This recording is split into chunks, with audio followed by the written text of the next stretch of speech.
जय गुरु जी। तो मेरा जर्नी शुरू हुई थी गुरु जी के साथ इन 1982। तो मैं बहुत छोटी थी उस टाइम, स्कूल में पढ़ती होती थी।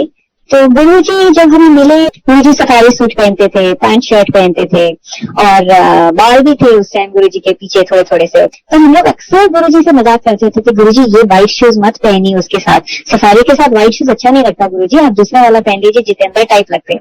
तो गुरु जी भी हंस जाते होते थे कि अच्छा नहीं लगता, अच्छा चल फिर आगे तो नहीं पाऊंगा, दूजा पाऊंगा मैं बिना। तो मतलब ऐसा करके हम लोग गुरु जी के साथ हंसी मजाक करते थे, क्योंकि गुरु जी का अगर हमें पता लगता कि गुरु जी क्या है, जो आज हम सबको पता है क्या है, तो हमारी हिम्मत भी नहीं होती उनको कुछ कहने की, उनकी तरफ आंख भी ऊपर उठा के नहीं देख सकते थे। पर उस टाइम बचपना था, गुरु जी भी अब हमें भी पता चल रहा था कि क्या है क्या नहीं है। उस टाइम एक्चुअली पता नहीं था, हम लोग तो क्या पुरानी संगत है, तो गुरु जी के देखा हुआ है, उनके साथ एक्सपीरियंसेस है।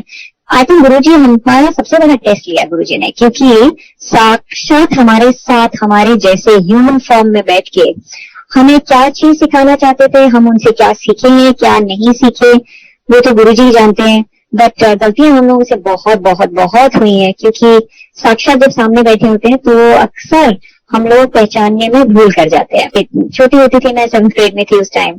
तो मेरे डैड मुझे लेने आए, स्कूल से लेने आए। तो हम लोग उस टाइम कपूरथला में रहते थे, मेरे dad was a police officer Punjab में। तो कपूरथला रहते होते थे, जलंधर में मैं पढ़ती होती थी, मुझे लेने आए उस टाइम। तो एग्जाम मेरा खत्म होके हटा था, तो हमारे पास टाइम था थोड़ा सा। उस टाइम टेररिज्म भी चल रहा था, तो थोड़ा डेंजरस सिचुएशन होता था, स्पेशली पुलिस ऑफिसर्स और उनके बच्चों के लिए। हमारे पास टाइम था, तो डैड ने कहा कि चलो गुरुजी के घर होकर आते हैं। उस टाइम गुरुजी जलंधर रहते होते थे, बड़ा छोटा सा घर था उनका। तो हम गए वहां पे, वो सिंपल सा घर था गुरुजी का, एक बेड रखा हुआ था, 1-2 चेयर रखी हुई थी, बस दैट्स इट, और कुछ भी नहीं था उसका घर। तो हम गए वहां पे, तो मेरे को बड़ा, गुरुजी तो डैड के साथ बैठ के बातें चीतें करने लगे। मैं तो छोटी थी थोड़ा, मेरे को वैसे भी बच्चा कैसे कितना देर तक बैठेगा, तो मैं इधर उधर घूमती जा रही थी, घर उनका देख रही थी क्या है क्या नहीं, कुछ ज्यादा तो था नहीं। अच्छा, उस टाइम भी गुरुजी के घर कोई खाना बना के छोड़ जाते थे वहां पे गुरुजी के लिए, बिकॉज उनकी किचन नाम का ही किचन था, रेली कुछ भी नहीं था उसमें, वो तो डब्बे ही पड़े हुए थे सिर्फ 1-2। तो मैंने देखा वहां पे डब्बा पड़ा हुआ है, रोटियों का डब्बा पड़ा हुआ है, और उसमें मैंने गिना, देखा, बिकॉज मेरे को बहुत भूख लगी हुई थी, एग्जाम देकर आई थी। तो मैंने देखा, गिना, उसमें से मेरे ख्याल 5 रोटी पड़ी है या 4 रोटी, सिर्फ गुरुजी के लिए जितना, एंड दूसरे बोल में साग पड़ा हुआ था। तो मुझे भूख लगी हुई थी बहुत जबरदस्त, लेकिन मैंने ऑफकोर्स उसमें से खाया नहीं। तो जब जाने लगे गुरुजी ने कहा मेरे डैड को, चलिए साहब खाना खा के जाना। तो डैड लुक्ड एट मी कि खाना है, मुझे तो बहुत भूख लगी थी। मैंने कहा हाँ हम खा के जाते हैं। तो बैठा दिया, गुरुजी बैठे, ऐसे बैठे, उनके पास वो चेयर भी एक्चुअली नहीं थी, वो चेयर क्या था, वो छोटा सा वो स्टूल के जैसा ही था। तो मेरे डैड चेयर पे बैठ गए, गुरुजी स्टूल पे बैठ गए, मैं भी शायद स्टूल पे बैठ गई होंगी। तो गुरुजी ने कहा वो डब्बा लेके आओ, वो डब्बा लेके आए, साग लेके आए, कोई संगत के जैसे ही था, पर उस टाइम तो संगत भी नहीं थी गुरुजी की एक्चुअली, कोई तो सेवादार ऐसे से थे। तो वो आकर देकर गए, तो रोटी हमें दी गुरुजी ने, डैड को दे दी, अपने आप ले ली, मुझे दे दी। अब उसके बाद गुरुजी, अब भूख तो लगी, वो गुरुजी का खाना भी क्या था, मतलब लिटरली आप खाते रह जाओगे, आपको आपकी भूख नहीं मिटेगी, इतना टेस्ट था उसके अंदर कि अब पता चल रहा है उसको डिवाइन प्रसाद कहते हैं। उस टाइम तो हम खाना ही कह रहे थे, उस टाइम तो यही कह रहे थे, सब्जी एंड रोटी। तो एक रोटी दी, दूसरी रोटी दी, डैड को दे दी, और गुरुजी ने अपने आप ले ली। और मेरे को देखा, उन्होंने मुझे कहा कि रोटी चाहिए। तो मैंने सोचा 5 तो रोटी थी, तो ये भी है ना कि किसी के घर गए तो उनको क्यों बेइज्जती करनी उनकी। मैंने कहा नहीं गुरुजी, मुझे पता था उनकी रोटी है नहीं। तो मैंने कहा नहीं गुरुजी, मेरे को नहीं चाहिए, मुझे पता था खाई नहीं रोटी, तो कहाँ से देनी। और मुझे कहते नहीं ले। तो मेरी तरफ देखा, उन्हें भूख लगी है, मैंने कहा नहीं गुरुजी ठीक है। मुझे कहते नहीं एक ले। इतनी गर्मा गर्म रोटी मेरे को दे दी, आई वाज शॉक्ड, बिकॉज मैंने लिटरली अपने हाथों से काउंट की थी 5 रोटी। अच्छा, डैड को तो पता नहीं था कि ये क्या हो रहा है क्या नहीं हो रहा, मुझे पता था कि क्या हो रहा है ये, बिकॉज 5 रोटी में से 6 कैसे हुई। एनीवे, चलो give it like benefit of doubt कि चलो हो सकता है मुझसे गलती 6 है। एक और बार डैड को बोला चलिए साहब एक रोटी और, तो डैड से तो नहीं करा ही नहीं गया, क्योंकि वो इतनी जबरदस्त रोटियां थी, ऐसा भूख में जिंदगी में कभी नहीं लगी जैसे उस टाइम लगी थी। डैड ने कहा हाँ मुझे एक और। इतनी गर्मा गर्म रोटी डैड को दी, इतना गर्मा गर्म साग, जबकि देखिए छोटा सा बोल था, सिर्फ कोई सेवादार लेके आए थे सिर्फ गुरुजी के लिए। उसमें से हमने 4 रोटियां खा ली। आई वाज शॉक्ड, बिकॉज मुझे मालूम था कि उसमें था नहीं, मुझे 101% मालूम था कि उसमें था नहीं। बस गुरुजी वो बंद करते थे, उसको खोलते थे, गर्मा गर्म रोटियां खिलाते थे। तो गुरुजी ने मेरी तरफ देखो, डैड को तो अभी भी दूसरा नहीं पता था कि क्या है क्या नहीं। आई वाज शॉक्ड, मेरे से बोला नहीं गया कि गुरुजी ये क्या था, आप कहाँ से रोटी ला रहे हो, इसमें तो था ही नहीं बिल्कुल ही। And Guruji just looked at me and he smiled, उन्होंने स्माइल किया मेरी तरफ, मैंने तो स्माइल नहीं किया, मैं तो गुरुजी की तरफ देखती रह गई एक टाइम पे, ये क्या था। एंड देन लेटर ऑन जाते जाते मैंने उनको स्माइल किया, पैरी हाथ लगाया एंड स्माइल किया, मतलब वाह गुरुजी ये तो मतलब बहुत ही फन था। एंड उसके बाद हम अपने अपने घर चले गए। हाँ, गुरुजी के बारे में डैड तो पहले मिल रहे थे, गुरुजी खुद ही आए थे डैड को मिलने, कि अपने आप उन्होंने इंट्रोड्यूस किया, और उन्होंने इंट्रोड्यूस भी गुरुजी के ही नाम से किया कि मैं गुरुजी हूँ। तो इट वॉज लिटिल ऑड कि गुरुजी मतलब क्या, आपका नाम तो कुछ होगा। तो उन्होंने बोला कि मेरा निर्मल सिंह है, मगर मैं गुरुजी के नाम से ही जानता हूँ। तो डैड को थोड़ा बहुत पहले मिले थे, मगर इतना नहीं हमें पता था कि गुरुजी कौन है क्या है। वो तो हम लोगों के जैसे ही ह्यूमन फॉर्म है ऐसे ही।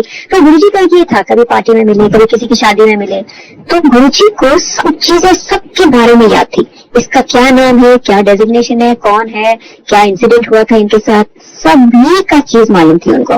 गुरुजी की मेमोरी तो बहुत ही फैंटास्टिक है। तो हम लोग तो मतलब ऐसे करके गुरुजी को ऐसे रहते होते थे गुरुजी के साथ। तो अब जब हम लोग पटियाला में थे तो गुरुजी अक्सर दोपहर को आ जाते थे। तो मेरी मदर को 1 घंटा सोने की आदत थी, अब वो अक्सर दोपहर को आते थे, तो मम्मी का सोने का टाइम होता था, तो बेल बजती थी, तो मम्मी को लगता था अरे गुरुजी, अरे इतना दोपहर को क्या, थोड़ी देर बाद आ जाते गुरुजी, मतलब अपने मन में सोचते। तो मम्मी हमें कहते नहीं गुरुजी आए हैं तो थोड़ी देर बिठाओ, मैं भी आती हूँ, आधा घंटा में आती हूँ। तो बिठाए तो मतलब अब ड्राइंग रूम में वो बैठ जाते थे, और हम लोग बच्चे थे साथ में, तो हम लोग उनके साथ बस वो बातचीत करना, लिटरली खेल कूद करना उनके साथ, कुछ ना कुछ स्कूल की बातें बताते रहना। वो गुरुजी ने शायद हमें कुछ ना कुछ तो बताया होगा, मुझे ध्यान नहीं है, बिल्कुल भी ध्यान नहीं कि उन्होंने कुछ क्या बताया। तो उस टाइम गुरुजी रुद्राक्ष की माला पहना करते थे, और अपने आप ही गुरुजी हमें बोला कि जाओ ग्लास ले आओ, पानी भर के लाओ उसमें। तो हम पानी भर के ले आए उसमें ग्लास में, और गुरुजी ने उनकी रुद्राक्ष की माला जो पहना करते थे उसमें गुरुजी ने डिप किया वो माला, एंड देन गुरुजी ने हमें कहा कि ये पी लो, ये अमृत है, तुम पी लो।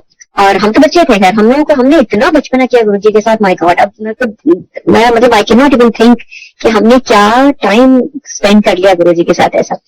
तो गुरुजी वो अमृत पिला देते थे हमें, एंड मैं संगत जी मैं आपको बता नहीं सकती कि वो क्या चीज थी। जैसे स्वीट आमंड आपने सुना होगा ना, बादाम, जो देसी बादाम होते हैं, वो जब बहुत स्वीट होता है तो वो कड़वा लगता है, वो बहुत ही स्वीट, जो कि हमारे ह्यूमन टंग को एक्सपीरियंस नहीं है उस तरीके का स्वीटनेस, इसीलिए वो हमें बिटर लगता है, कड़वा लगता है। तो गुरुजी का जो अमृत था वो कुछ ऐसा ही था, इतना स्ट्रॉन्ग, जैसे किसी ने परफ्यूम ले लिया हो और वो गले में जाके ऐसा लगता होता था कि लगता था गुरुजी आपने क्या पिला दिया, ये हमें आपने क्या पिला दिया। और उसके बाद वो पी के जो अजीब तरीके का एनर्जी, और जो मतलब जो हम लोगों को इतना रिफ्रेशिंग फील होता था। उस टाइम छोटे थे, हमें मालूम भी नहीं कि क्या फीलिंग होती है, क्या रिफ्रेशमेंट होता है, क्या थकान होता है, क्या होता है, वो मालूम ही नहीं था। आज तक वो खुशबू नहीं कभी मैंने एक्सपीरियंस की, जबकि मैं एक तरीके से आप सोचिए पूरा वर्ल्ड में घूम लाई हूँ, हर तरीके का परफ्यूम, हर तरीके का फ्रेग्रेंस जगह जगह से इकट्ठा किया हुआ है। वो जो गुरुजी की था वो तो कोई मैं बयान नहीं कर सकती वो क्या ही है। इतना स्ट्रॉन्ग एसेंस, जैसे इतना स्ट्रॉन्ग परफ्यूम कि वो गले में जाके एकदम ऐसे लगता था कि वो हमने कुछ तो पी लिया। तो फिर हम गुरुजी के साथ मजाक करते होते थे, अगली बार आते थे गुरुजी हमें प्लीज अमृत पिलाइए। तो पहले तो गुरुजी के साथ हम दे देते थे, एक ग्लास में कर देते, उसके बाद हमने जग लाना शुरू कर दिया कि गुरुजी ये अमृत बना दीजिए, हम उस टाइम पी लेंगे, हम इस टाइम पी लेंगे, ये कर लेंगे। तो काफी बार मजाक भी किया कि गुरुजी अगली बार हम बाल्टी ले आए, बाल्टी में प्लीज आप अमृत बना के हमें पिला देना। तो ये ऐसी तो हम लोग हरकतें करते थे गुरुजी के साथ। मगर आप ये देखिए गुरुजी तो क्या है ये हम आप सब जानते हैं। अब आप ये देखिए बच्चों के साथ बचपना भी गुरुजी करते थे, बड़ों के साथ बड़ों वाला हिसाब किताब, जो सबसे बेचारा गरीब है उसके साथ उस तरीके के रहमतें करनी, जो अमीर है उसको उस तरीके की बात सिखानी। मतलब हम लोग एक्चुअली उस टाइम हम लोग समझ नहीं सके कितना वास्टनेस है गुरुजी में, वो वास्टनेस को हम समझ नहीं सके बिकॉज ह्यूमन फॉर्म में थे, तो ह्यूमन हमें तो वो हमारे जैसे ही लगते थे कि हाँ भाई गुरुजी ने ये कर दिया, बस गुरुजी की बात माननी है, वो बात थी। एक और मैं इंसिडेंट आपको आपके साथ शेयर करना चाहती हूँ। मेरे डैड, जैसे मैंने बताया, पुलिस में थे, तो पंजाब पुलिस में थे, उस टाइम टेररिज्म भी पीक पे था, तो फैमिलीज को भी डेफिनेटली डेंजर में तो थे, हिट लिस्ट पे थे, तो डेंजर पे तो थे। तो एक दिन क्या हुआ, शाम का टाइम था और 7-7:30 के करीब था, सर्दियों का टाइम था, 7-7:30 टाइम था। वो टाइम गुरुजी कभी भी कहीं बाहर नहीं आते होते थे क्योंकि उनकी साधना का टाइम था। अच्छा, दूसरी बात ये कि गुरुजी ने मेरी मदर को अपनी बहन बनाया हुआ था, तो वो गुरुजी मम्मी को ही, मेरे हिसाब से तो मम्मी को ही सिर्फ कहने कहते थे, बाकी सब किसी को आंटी कहते होते थे। और ये भी था कि गुरुजी, मेरे ख्याल में ये था कि गुरुजी मम्मी की बात टालते नहीं थे, मम्मी जिद करके गुरुजी साहब अपनी बात मानते थे कि गुरुजी नहीं ऐसे करेंगे, गुरुजी ऐसे करना, हाथ ही पकड़, हाँ मम्मी हाथ ही नहीं छोड़ते थे गुरुजी का, गुरुजी ऐसे करेंगे, गुरुजी ऐसे करेंगे। और गुरुजी ने इतना प्यार से, अच्छा बहने ऐदा करना है, चल ठीक है ऐदा कर देंगे, मतलब इतना प्यार से गुरुजी समझाते थे, इतना प्यार से। मैं तो लिटरली आई फील के इतना ब्लेस्ड हम, कैसे हमने क्या ही कर्म किए कि गुरुजी ने ऐसे हाथ हमारा पकड़ लिया कि बस आगे से आगे जिंदगी आसान से आसान करते जा रहे हैं। आसान भी नहीं है तो मुश्किलें भी है, तो गुरुजी उसमें से भी आराम से निकाल देते हैं। मुश्किलें भी जरूरी है ह्यूमन एक्सपीरियंसेस के लिए, बिकॉज मुश्किलें नहीं आएंगी तो हमारा ग्रोथ होगा नहीं, ये तो बात है। पर गुरुजी अपने आप ही एग्जाम हमें देते हैं, अपने आप ही हमें आंसर बताते हैं, अपने आप ही लिखवाते हैं, अपने आप ही बस हाई ग्रेड देके वापस निकाल देते हैं। तो गुरुजी का एक बार हाथ पकड़ लिया तो बस तर गए। ये मैंने अपने एक्सपीरियंस से सीखा। तो coming back to the same experience, सर्दियों का टाइम था, आई थिंक सर्दी का टाइम था, 7-7:30 बजे की बात थी। गुरुजी कभी किसी के घर जाते नहीं थे उस टाइम, तो पटियाला में हम लोग रहते थे उस टाइम, वो हमारे घर आ गए ना ये। एंड मेरी मदर का तो खुशी का ठिकाना ही नहीं कोई, कह रहे गुरुजी आ गए घर, गुरुजी आ गए। उस टाइम गुरुजी की संगत भी बहुत बढ़ गई थी, तो हम लोगों को भी थोड़ा थोड़ा पता लगने लगा कि नहीं भाई बहुत तो गुरुजी में कुछ तो बात है जो इतने लोग मानने लगे। तो हम तो गुरुजी को हमारे गुरुजी कहते थे, हमारे गुरुजी मतलब ये 2-4 लोग और उनको मानते हैं गुरुजी बस। तो हमें तो लगता था हमारे घर के, हमारे परिवार के ही पार्ट है वो, तो हमें लगता था ओ हमारे गुरुजी को ये कह रहे हैं। सो अब धीरे धीरे देखते देखते उनकी संगत इतनी ज्यादा बढ़ गई, तो अब हम लोगों को पता चलने लगा नहीं भाई कुछ तो जरूरत से ज्यादा ही है गुरुजी में, जो कि इतने लोग फॉलोअर बन गए। सो एनीवे गुरुजी आए जब शाम को घर पे, तो मम्मी को तो एकदम से अरे गुरुजी आ गए, अच्छा आइए बैठी आइए। तो मैं मदर वाज कि क्या मैं करूं गुरुजी के लिए, क्या खिलाऊं उनको, क्या पिलाऊं, बस she was really extremely happy. Guruji आके बैठे थोड़ी देर, तो उनको थोड़ा सा जैसे कि अनईजी होने लगे गुरुजी, कि मुझे यहाँ थोड़ा सा लग रहा है, जैसे ऐसे लग रहा है जैसे सर में दर्द हो रहा है उनकी, बॉडी में दर्द हो रहा है ऐसे। तो मम्मी थोड़ा सा परेशान हो कि गुरुजी क्या आप ठीक तो हो? तो गुरुजी बोले हाँ नहीं मैं ठीक है मैडम, कोई नहीं मैं ठीक है। तो मम्मी तो खाना पिलाने लगे, गुरुजी मैं आपके लिए बनाती हूँ, गुरुजी मैं आपके लिए बनाती हूँ, आप थोड़ा सा ये खा लो थोड़ा सा। और गुरुजी को धीरे धीरे ज्यादा पेन में आने लगे, वो थोड़ी देर बाद तो इतना कि गुरुजी थोड़ा सा लिटरली जैसे चीखे भी नहीं पर चीखे मारने लगे थोड़ा सा, हो आय हाय ऐसे कैसे करके, और गुरुजी का निशान पड़ने लग गए। अब उस टाइम तो गुरुजी का क्लीन शेवन हो गए थे, हेड भी क्लीन शेवन, और गुरुजी का दमकते ऐसे थे, गुरुजी चमकते ऐसे थे कि उनकी तो बॉडी पे अगर कुछ हो तो दूर से ही दिखने लग जाता था कि उनको कुछ लगा हुआ, चोट लगी हुई है। तो बैठे वहां पे उनके नीला पड़ने लगा, कभी सिर पे दिख रहा है, कभी गर्दन पे दिख रहा है ऐसे नील, और गुरुजी बिल्कुल पेन में, हो आय हाय बहुत पेन हो रही है, बहुत दर्द है, हो मार देता ऐसा करके करने लग गए। तो मैं भी वही सरप्राइज कि ये क्या हो रहा है गुरुजी को, क्या हो क्या रहा है। And my mother was also very, and I think dad शायद घर पे नहीं थे, मेरी सिस्टर थी और मेरी मदर थी, मैं तो घर में जर्मनी रहती होती थी, मुझे मालूम नहीं ये सब चीजें। तो गुरुजी ने ऐसे पेन में पूछा मेरे ब्रदर के बारे में, क्या थे। अब उस जमाने में 92 और 93 की बात थी, उस जमाने में ना मोबाइल फोन होते थे ना कुछ और, तो आप कांटेक्ट भी कैसे करेंगे। तो बिकॉज हिट लिस्ट में थे, तो वहां पे सबको, हम लोगों को डैड के पुलिस की तरफ से जिप्सीज थी और ब्लैक कैट कमांडोज मिले हुए थे। तो मेरे ब्रदर को उसके पास भी गनमैन थे, ऑफकोर्स गनमैन थे। तो वो गुरुजी ने ऐसे पेन में पूछा वो किथे। तो जब उन्होंने पूछा तो मेरी मदर को भी ध्यान है कि अरे हाँ वो तो लेट हो गया, अब तो आज अंधेरा हो गया, वो अभी तक आया नहीं। But my mother did not really, उनको ज्यादा फिक्र ये थी कि गुरुजी को क्या हो रहा है, कहीं डॉक्टर को दिखाना पड़ेगा कि क्या करना पड़ेगा। मेरी सिस्टर भी डॉक्टर है, उस टाइम पढ़ रहे थे, एंड मेरी सिस्टर को गुरुजी बहुत मानते थे, वो बोलते थे बहुत अच्छी डॉक्टर है, तो उनसे बहुत ही पूछते थे कि मेरे को ये हो गया मैं ऐसे करा लूं, मुझे ये हो गया मैं ऐसे करा लूं। तो उस टाइम वो भी थी वहां पे शायद, तो मम्मी शायद शी वाज मोर वरीड कि डॉक्टर के पास तो नहीं आपको ले जाना पड़ेगा। पर गुरुजी बार बार यही कहते हो किथे बेटा किथे।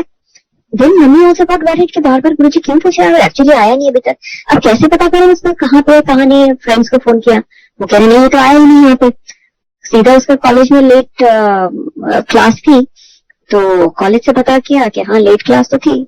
अब लेट क्लास के बाद गया कहाँ पे वो। तो then I think my dad also came, then he went. अब वो वायरलेस होती थी उस टाइम में, उन्होंने अपनी कार से वायरलेस करने का कोशिश किया, तो वो वायरलेस भी नहीं कोई आंसर कर रहा था। And that was very very shocking कि भाई उसके पास भी गनमैन थे, वो कोई आंसर नहीं कर रहे, तो इट दैट मीन्स कुछ तो हो गया वहां पर। एंड गुरुजी बार बार कहे जा रहे हैं जाओ मिलिया जाओ मिलिया। तो अब तो घर में भी पैनिक हो गया कि भाई इसको हुआ क्या, छोड़ो परे उसको क्या हुआ, गुरुजी को क्या हो रहा है ये समझ में नहीं आ रहा, क्योंकि गुरुजी तो बस tell me all black and blue. तो अब डैड घर गए वहां पे, उसको ढूंढा, गुरुजी ने बोला इस डायरेक्शन में जाओ, तो गए वहां पे ढूंढा, तो वेरी शॉकिंग एक डिच बना हुआ था, बहुत बड़ा खड्डा खुदा हुआ था, उसके अंदर उसकी जिप्सी गिरी हुई थी, उसके अंदर वो है टेररिस्ट ने उसको मारा पीटा, काफी मारा मुरा उसको काफी, और वो डिच के अंदर ऑलमोस्ट बेहोश। तो उसको तो डैड वही से हॉस्पिटल ले गए। अब गुरुजी यहाँ घर में बैठे हुए हैं, उनको चोटे पे चोटें लगी जा रही हैं, और मेरे ब्रदर जो था वो आधी बेहोश की हालत में था, उसको तो डैड हॉस्पिटल ले गए। अब डैड ने वहां से मॉम को फोन किया कि ऐसे ऐसे करके उसको चोटें आई हैं और वो हॉस्पिटल में है। तो मेरी मदर वाज शॉक्ड कि ये क्या हुआ। तो गुरुजी ने उस टाइम गुरुजी ने कहा, अब मम्मी ने सोच रहे मैं कैसे जाऊं हॉस्पिटल में, कैसे जाऊं, गुरुजी यहाँ पे इतनी तकलीफ में है, इनको छोड़ के मैं कैसे जा सकती हूँ। गुरुजी ने तकलीफ जो थी इतनी तकलीफ उठाई, इतनी ज्यादा कि लिटरली चीखें निकल रही थी कि क्या हो रहा है, हो बचा लो ऐसे करके। एंड थोड़ी देर में गुरुजी वाज फाइन। तो मैंने कहा जा तू जा अपना काम कर, ये नहीं कहा हॉस्पिटल जा कि क्या कर कि क्या नहीं कर। गुरुजी ने कहा जा सब ठीक हो जाएगा अपना काम कर। एंड गुरुजी चले गए। उसके बाद मम्मी गए हॉस्पिटल। तो आप ये यकीन मानिए कि जहां जहां मेरे ब्रदर को चोटें थी वहां उसके ऊपर तो शायद निशान ही था, गुरुजी ने सब चोटें अपने ऊपर ली। इतना पेन उसकी वजह से गुरुजी ने अपने पे लेके सहा। एंड उसको डेफिनेटली चोट तो आई, लेकिन जितना गुरुजी पेन सहन करके बैठे थे उस हिसाब से मुझे हाँ मुझे थोड़ा सा दर्द हो रहा है। कैसे अपनी संगत को कैसे अपने पे लेके अपने हमारे सब संकट हमारे सब दुख दर्द गुरुजी अपने पे लेके कैसे हम लोगों को खुशियां